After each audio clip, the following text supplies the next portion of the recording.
You're listening to Choose FI Radio. The blueprint for financial independence lives here.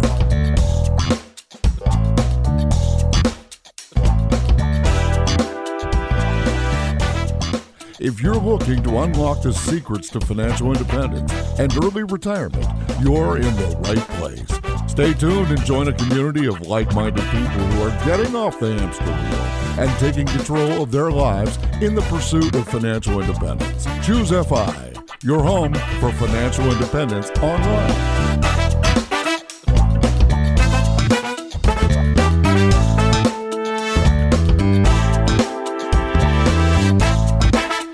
Congratulations, you've made it to the weekend. This is your Friday Roundup.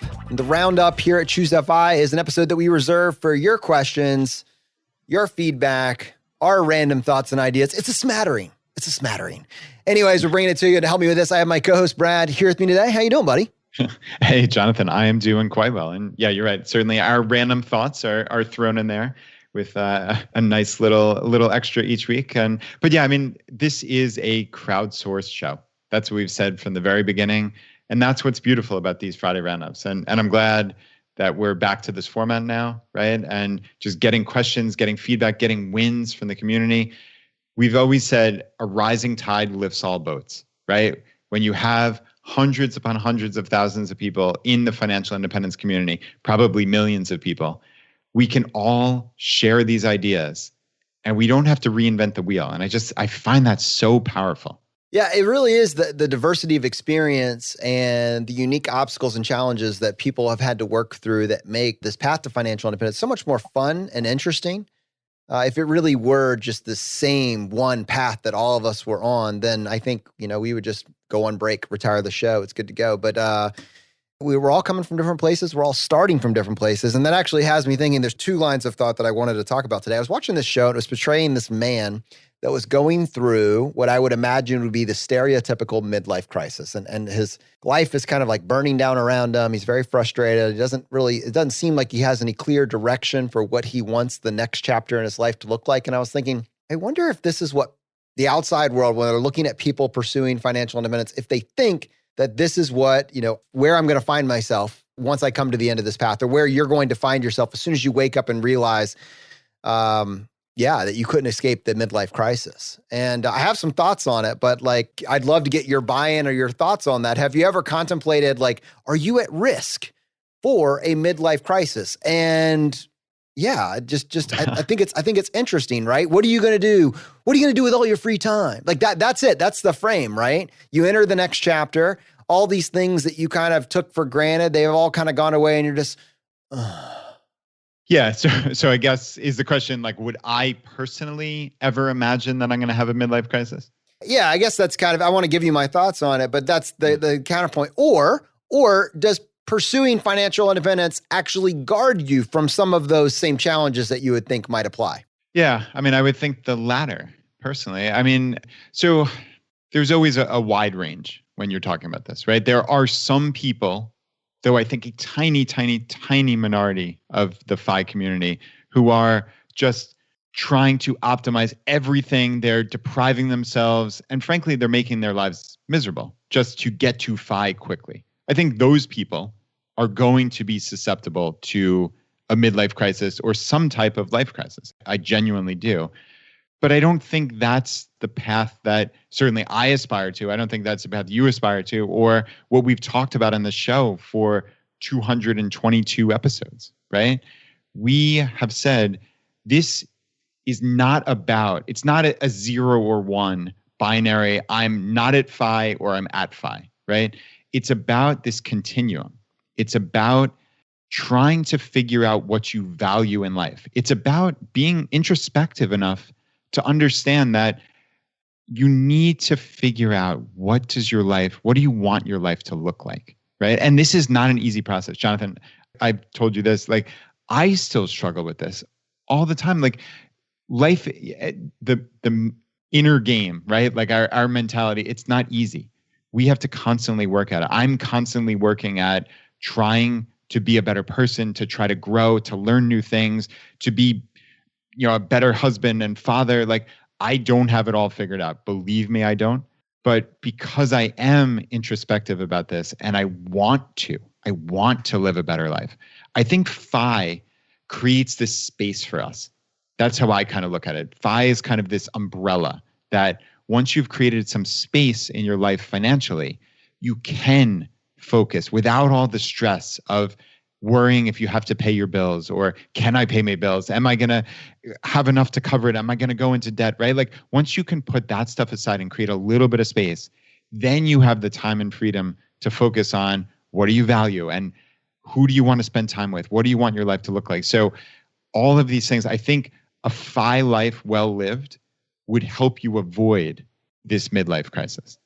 Yeah. And I think, in my mind, even as I'm talking about it, I'm thinking like, well, what is that definition? Because I mean, certainly there are mental health issues out there, and this is not a conversation to make light or to marginalize those in any ways, but the type of midlife crisis that I'm thinking of, it's that transition point, right? Where maybe I'm going to Google this and see what Google serves up to me to try to get us a little bit more of a concrete answer here. But this transition of identity and self-confidence that can occur in middle-aged individuals, typically 45 to 55. I'm looking at the front page of Google. There's like 6 or 7 definitions that say some variation of that, this transition period. And that's very interesting, right? I'm imagining this character, this stereotype of this individual that is dealing with the midlife crisis. And in my mind, this individual has committed the first 20 some odd years of their working career solely to going up the corporate ladder.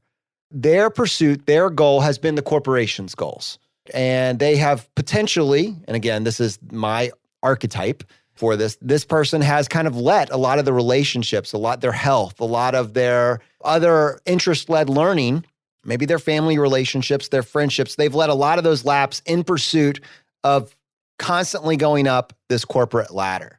And you're at this transition point, maybe that job falls away, or maybe you're moving out of that into something else, and you're kind of looking around you. Maybe your kids are moving out for one reason or another, and you realize that life has changed, and you just like, wow, I missed something, and I can't go back. That's kind of my stereotype that I'm visualizing here, and I'm like, well, that doesn't sound cool. I don't like that. What does that look like? And it struck me as I was kind of grappling with that idea that I didn't wait till my midlife to have a crisis, right?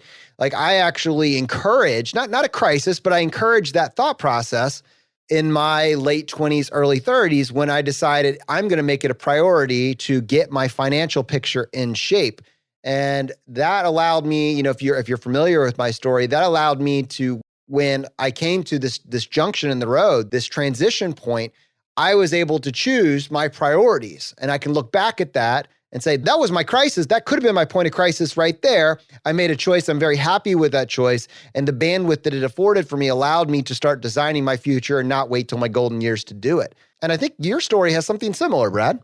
Yeah, Jonathan, it's interesting. I actually had that thought process in my early 20s, this kind of like awakening moment when I was working at one of the big public accounting firms, the worldwide accounting firms. And I looked around, and I don't know what happened to me that day, but I was just looking around and I was seeing these partners, right? So many of the partners at these firms are probably, I'm thinking from the perspective of a 22-year-old, but they were probably early 40s, somewhere in that vicinity. I mean, pretty young in the cosmic scheme of things. And sure, they were making a lot of money.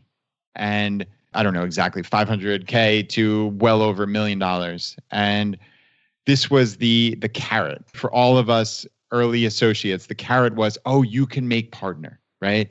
If you're smart enough and you work hard enough and maybe with a little bit of luck, you can make partner in 7, 8, 9 years. And again, you're making this amazing salary. But I looked around during tax season, and I was there at 1 a.m, 2 a.m. one day. We're literally copying and collating tax returns to send these things out. This was the old days. And the partner was sitting there at the next desk helping me copy, collate, and staple tax returns to mail out. I'm like, wait a second. This is the carrot? This is what I'm working towards? This guy's life is miserable. This woman's life is miserable. Why? I don't understand this. This can't be what life is all about. And I actually said that to myself. This can't be what life is all about. This can't be the goal of working hard through school, working hard through college, getting a great job, working for, 10 years in this toiling, really, not just working, but toiling 80 hours a week to get this amazing partnership job. And then what? There was no end of the rainbow. And I decided at that age to kind of step off. And I look back and I really thank that 23-year-old version of me for looking at priorities of, I don't want to work 80 hours a week. I don't necessarily want to be a partner. It's not something I aspire to. And I actually, at that time, I took a job with one of my clients that I wound up working there for 12 years. That was the vast majority of my working career. And it was a lifestyle play. And even I think I left at 24 years old. And that was a lifestyle play of, sure, there's limited but potential upward mobility, and there's not as much salary upside. But man, that 9-to-5 job with a 10-minute commute each way, that was something. And I saw that as something I could build a life around. So it's kind of cool when you can take that step back and say, hey, maybe this keeping up with the Joneses, or maybe this carrot that they throw in front of you at your career, it's just not worth it. And yeah, it's interesting, Jonathan, that we both had these awakening moments in our 20s, but this is not, you have to find FI in your 20s. It's nothing like that. And Brad, what we just both mentioned there is like this 10-year carrot, right? There are several professions where if you can just keep your head down, if you can grind out these 80-hour plus weeks for 10 years, you're going to be set. And unfortunately, there's sacrifices that need to be made. You probably won't see your family. You won't see your kids grow up. You won't be able to lean in those. But if you can do it, you are going to be ridiculously wealthy, and it'll theoretically all be worth it. And then part of maybe that midlife crisis is at the end of it, you realize that trade-off simply wasn't worth it. Like, you have all the money in the world, but what you don't have is time. You can't go back. You can't get those relationships. You can't lean in like you used to. And you're like, this was a bad trade. What's interesting when you're talking about financial independence, I certainly agree with people that pursuing financial independence there's a limited ability to do that on a minimum wage, a limited ability to set aside massive amounts of income on a minimum wage. But the counterpoint to that is there are plenty of people that are making $500,000+ a year that need a credit card to get from one paycheck to the next. And you're always going to make more. That always going to make more mentality is lethal to your finances. It doesn't matter how much you're going to make at the end of that 10-year rainbow, it's lethal to your finances. And when you look at your story, a sub 6-figure salary for the vast majority of your working career got you and your family to financial independence. And you were able to have your carrot and eat it too along the way because you applied the tenets of financial independence. Hear me on this, people. You can have your cake and eat it too. You can live a life of abundance. You can make an above median income without sacrificing your 30s, without sacrificing all the relationship with your kids. You can do it. And you can avoid the stereotypical midlife crisis by applying the intentionality in the middle. This can truly be win-win. Brad, I was recently reading a book. It's an old book now, but it's aged incredibly well. It's called The Street Lawyer. It's a John Grisham fiction novel about this lawyer that works with a big firm in D.C. And due to a awakening, a really horrific event that happened, he decided to leave the corporate firm and go work with the homeless in the Washington, D.C. area. And the story is a very compelling book, old book, but it's worth a read. I think you'll very much appreciate it. But this character in this book is kind of identifying what the corporate path was going to be and how much he would make if he could just hang in there and make it to partner. And again, as I was repeating on the show, what was coming to my mind is, yeah, but what are you giving up to get that? And also, you don't need to make that much money to reach financial independence. If your end goal is just to get to financial independence, a very small fraction of this promised payout at the end is going to get you there. And look what you're sacrificing to get that.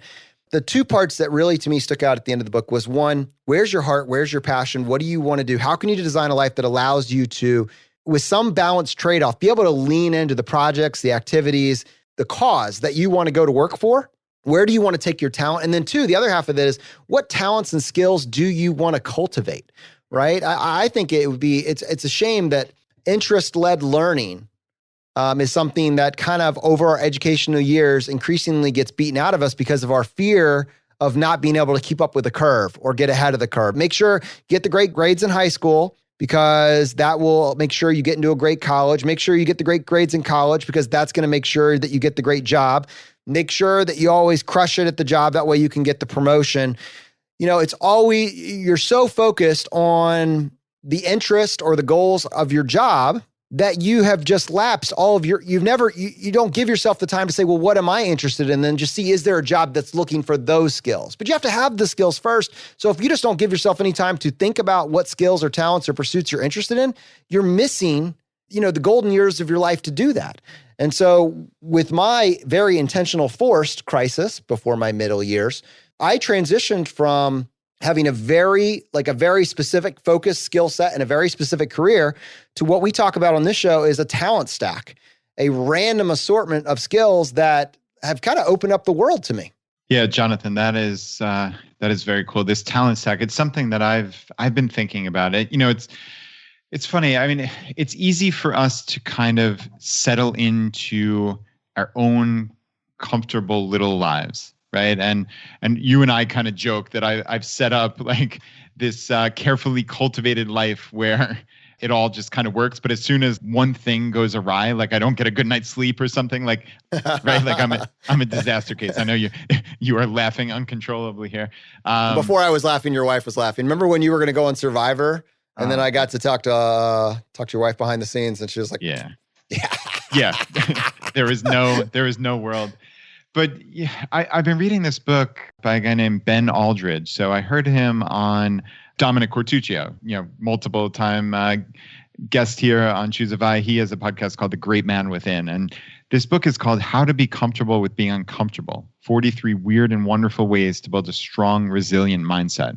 And it's an amazing book. It's been this kind of disruption event in my life of realizing like doing hard things. And this ties back to FI, right? Like doing hard things, it's not something you should be worried about in life. It's something you should run towards because that's how we grow.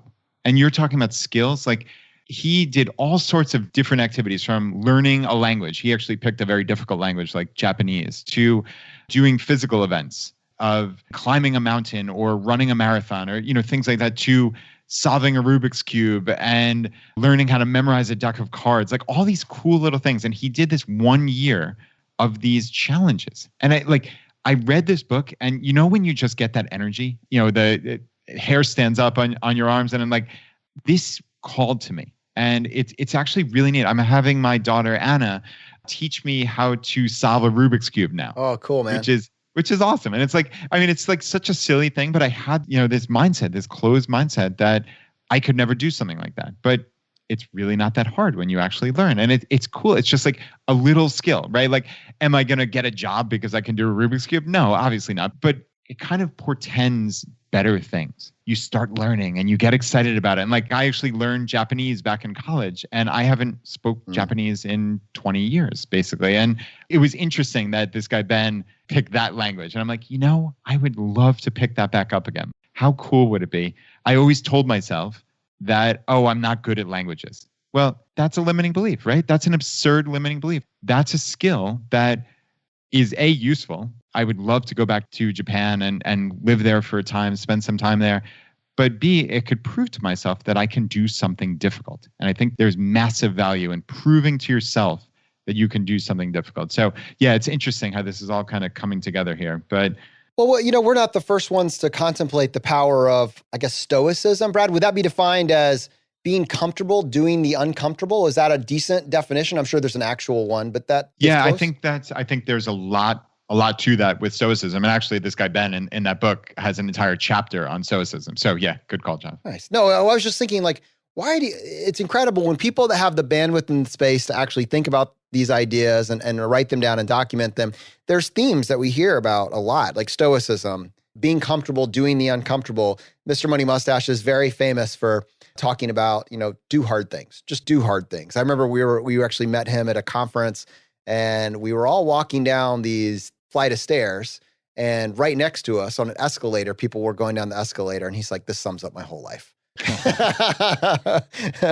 And I think the other thing is when you combine that first bit, the stoicism, being comfortable doing the uncomfortable, be excited about the ability or the privilege of being able to tackle hard things. And then you get rid of that fear of failure. again, going back to this creative aspect that I was kind of saying is kind of taken out of you as a child. I think the fear of failure, there's a price to failure in school. There's a price to failure in college. There's a price to failure in your job. And that leads us to make this untrue assertion that we just can't afford to fail, so we shouldn't try. But you're freed from that when you're pursuing financial independence. And as soon as you pivot to that and you build this kind of entrepreneurial mindset in this context, and you're like, wow, failure is like, it's the most powerful vehicle there is to get me closer to something that will actually work. I desperately need that feedback in order to know where to focus my efforts. When you put all those three, and it's very hard to do that if you have no time.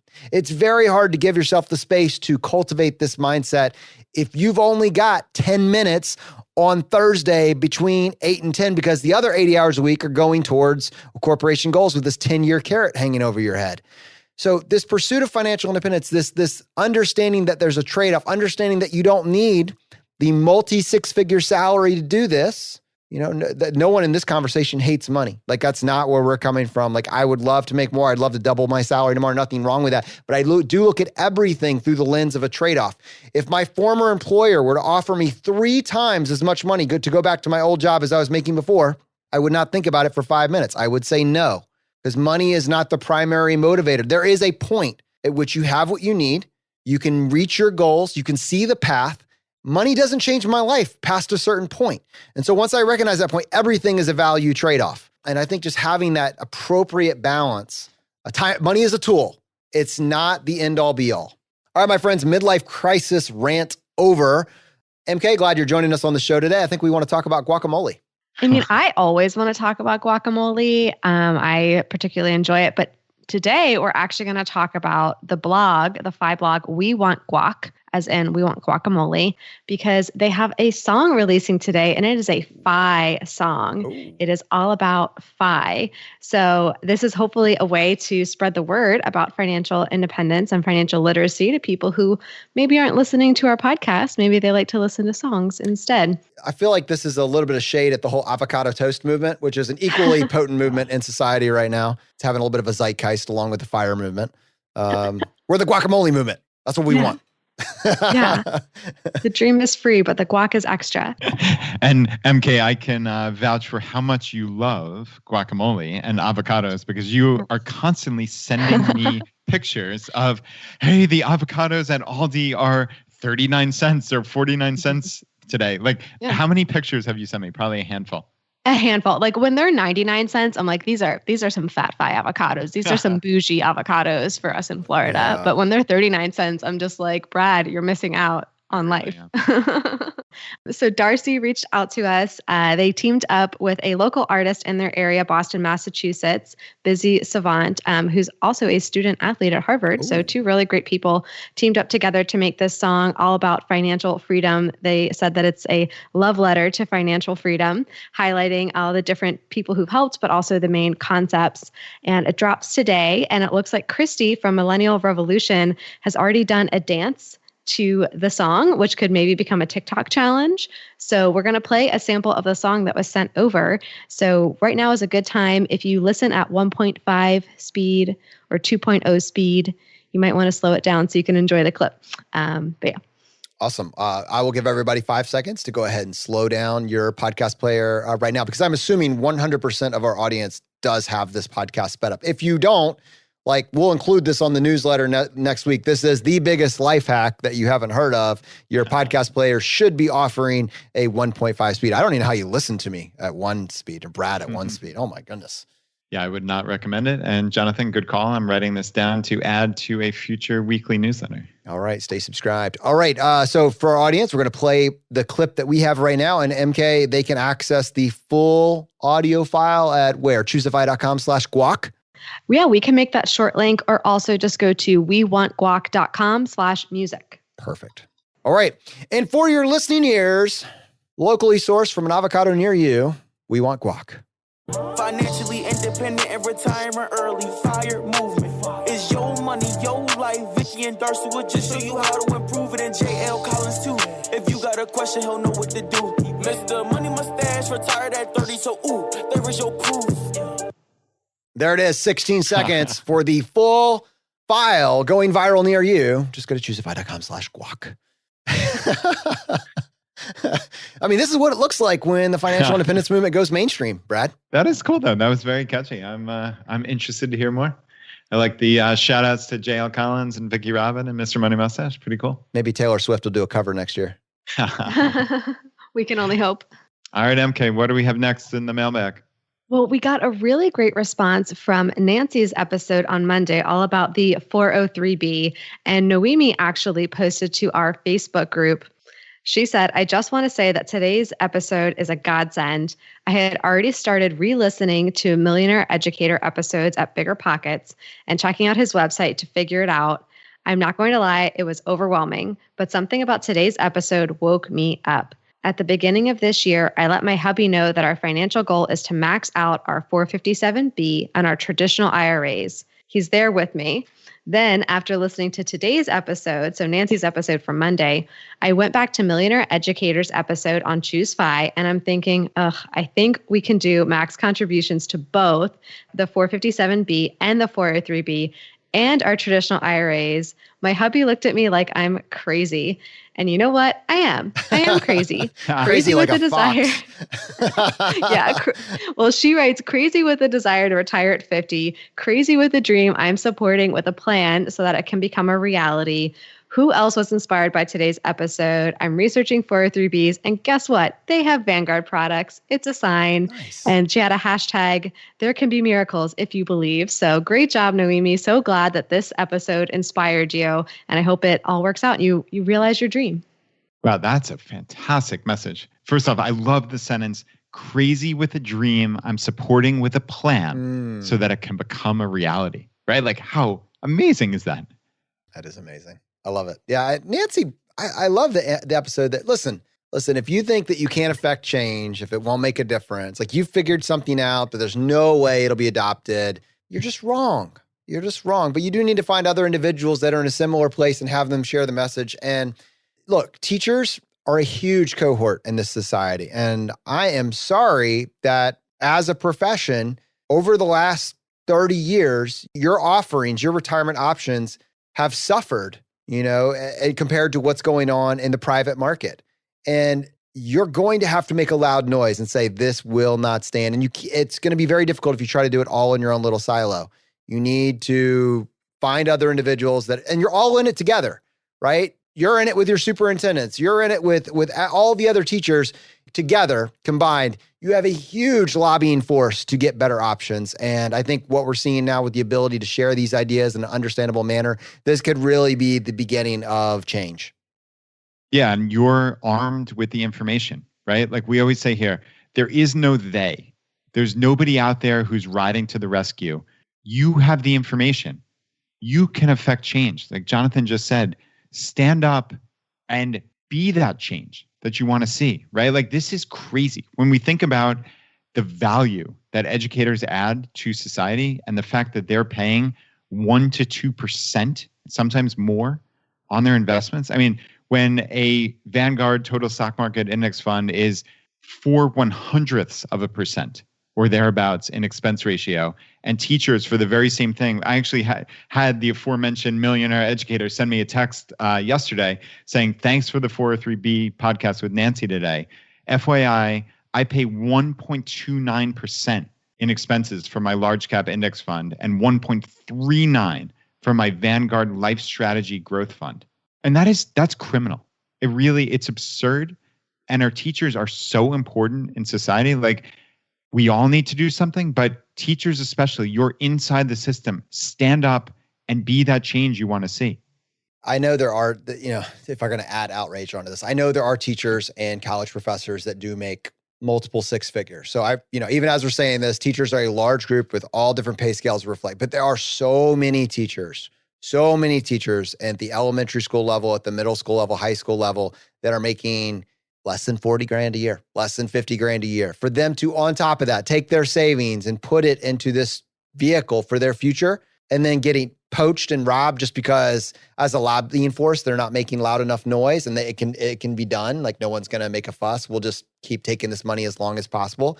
Your blood should boil. That's how angry you should be. That's how angry you should be. So if we can, with awareness, with our educators group, if we can create any sort of lobbying force around this for change, like that's the type of process that we should get involved in, you know? All right, enough said there. Moving on. MK, what other feedback do you have for us?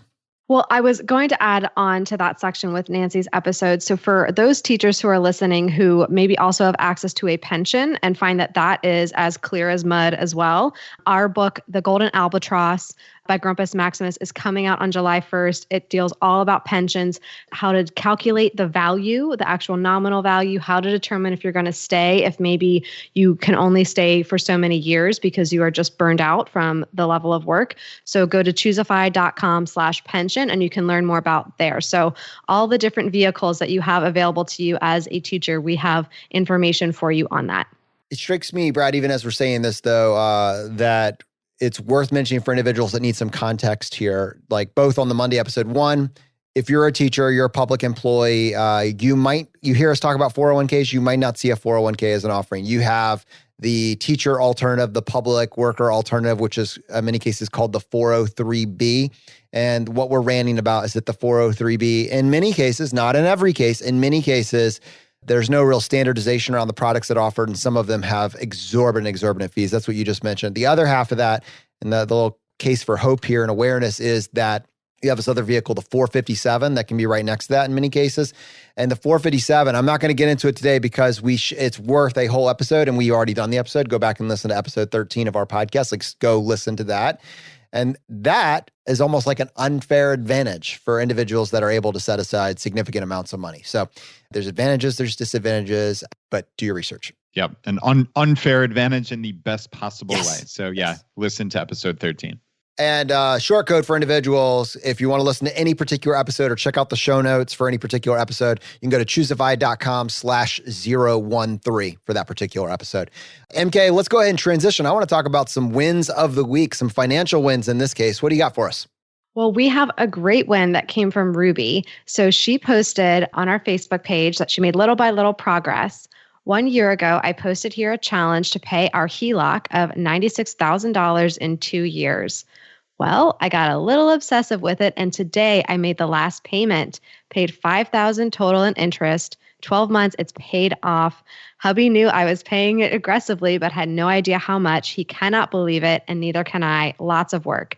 So then Ruby listed, it looks like almost 50 items of how all this money stacked up. And I think this really goes to show the power of, it's not getting one crazy side hustle that pays you $10,000. It's not making one big investment. It's all these little things that added up. So she had $175 of late fees from tenants. So she put that towards the HELOC. She got $675 for SoFi bank account referrals. She put that towards the HELOC. She even counted any savings that she had. So a friend paid for her lunch and it was $40. So she said, well, I saved that $40. I'm going to put that towards that debt. So, and she listed, and we'll link to the post on the Facebook page, which was flowing with positive comments and congratulations for her. But she just really added up little by little over this year.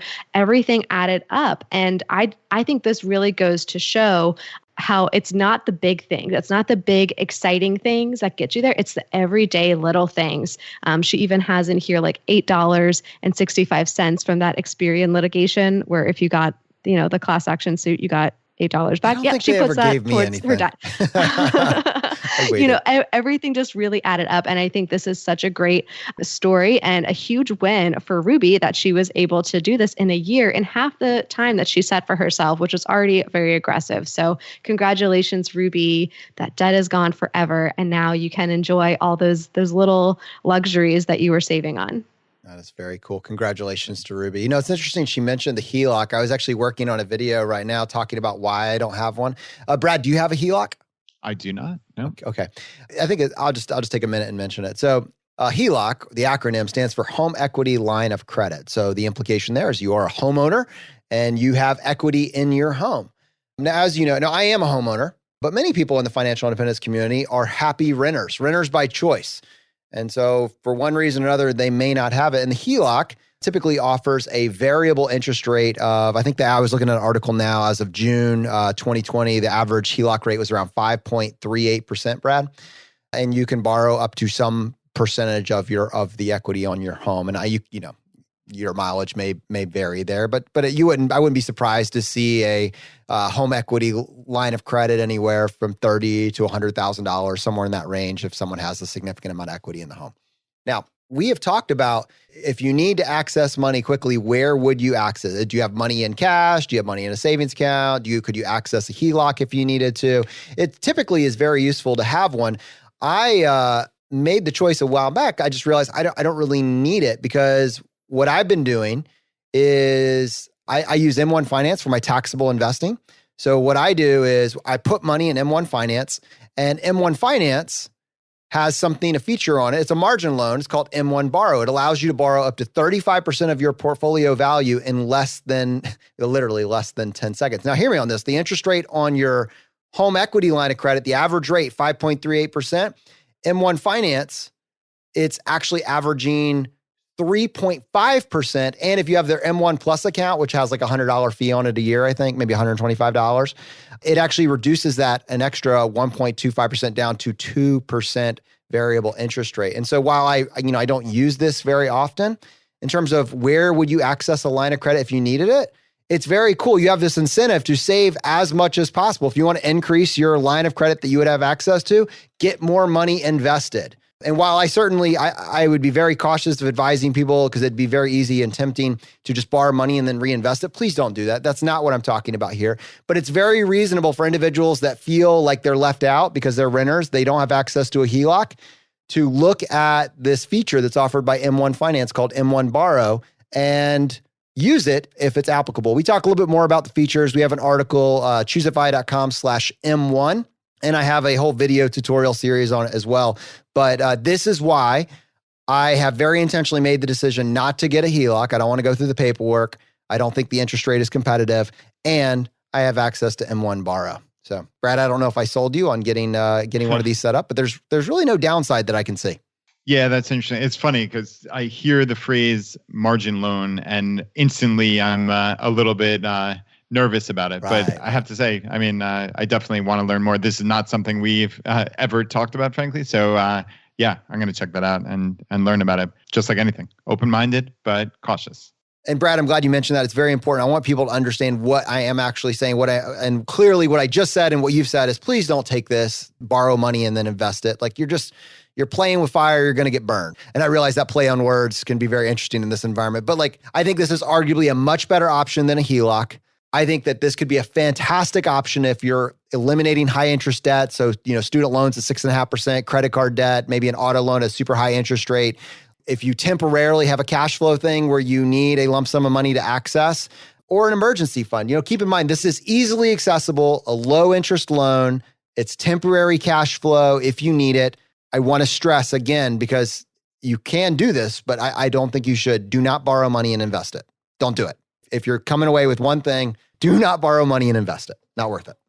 All right, MK, it looks like Scott had a big win that he posted about in the Facebook group. Yeah, so Scott posted, and this was from your Friday post of what was your big win for the week. He said, big win, hit my number and gave my notice. Ooh. So that obviously got a lot of likes and hearts and positive comments on it. So very exciting to hear, Scott. Congratulations. Enjoy those final days in the workforce. In a world of nearly unlimited options, Scott chose FI. That's amazing. And Scott was actually at our happy hour on the 10th, right? Oh, nice. Yeah. Did he get a chance to share what the next chapter is, Brad? What's he got teed up? I don't think he did, but hopefully he's listening to this and will join one of our future happy hours. So we're doing this these Facebook Lives every Wednesday night at 8 Eastern. We're calling it happy hour. And it's just kind of just hanging out with the community, taking questions, talking about wins and what's going on in our world. And yeah, I would love for Scott to pop back in there and let us know. So yeah, you can find that at choosify.com/live.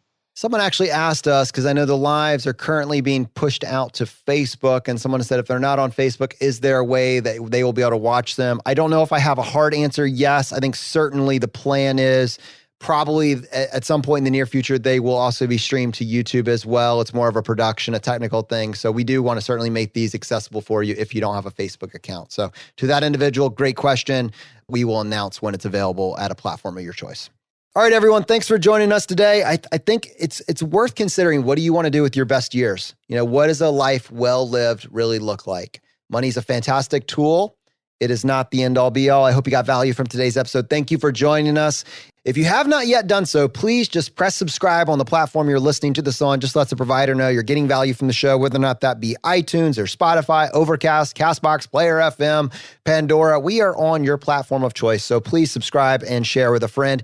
If you're here, maybe this is the first episode that you've ever listened to and you're like, man, this idea sounds pretty cool. What would it look like for me or my family to get to financial independence? Go to choosefi.com/start.